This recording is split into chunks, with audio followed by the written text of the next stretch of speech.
Okay, so now that let's just say that we've confirmed muscle invasive bladder cancer and haven't ruptured the bladder. Staging, CT scan, chest, abdomen, pelvis, PET scans. Any strong preferences one way or the other? Yeah, my strong preference is for a well-performed CT, chest, abdomen, pelvis with IV contrast. Gives you all the information you need to know. PET scans are usually not additionally helpful. You have too many false positives and too many false negatives. The only time would be at an indeterminate lung nodule. You're not sure before cystectomy. It doesn't make sense. A patient has T2, no lymph nodes, and suddenly is a non-smoker, for instance, and has a 8 millimeter, 9 millimeter nodule.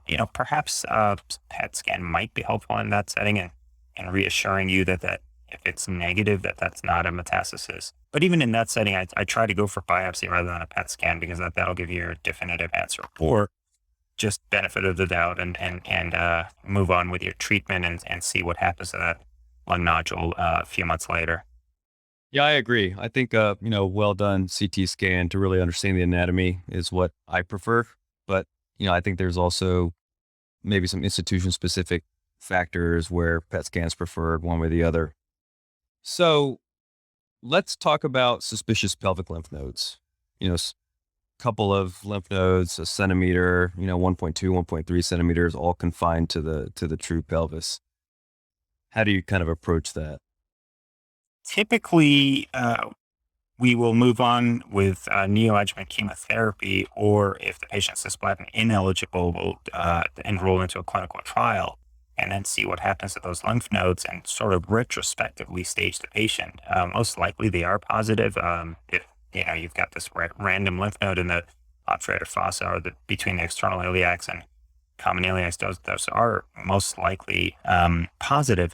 A lot of times you cannot biopsy these. They're right between the vessels. And so I'm not a big fan of biopsy, which puts you at a little bit of a impasse, and you have to clinically stage the patients according to what you see. Yeah, the answer I think is most likely if you have muscle invasive disease, you're going to move on to neoadjuvant therapy and then assess those nodes. If they get smaller, then most likely they were involved.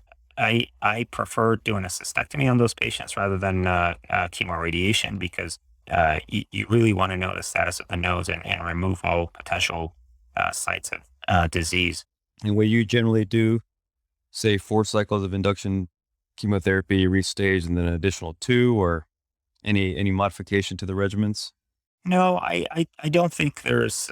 We just do the 4 of neoadjuvant cisplatin-based chemotherapy, surgery, and then assess sort of what's left behind.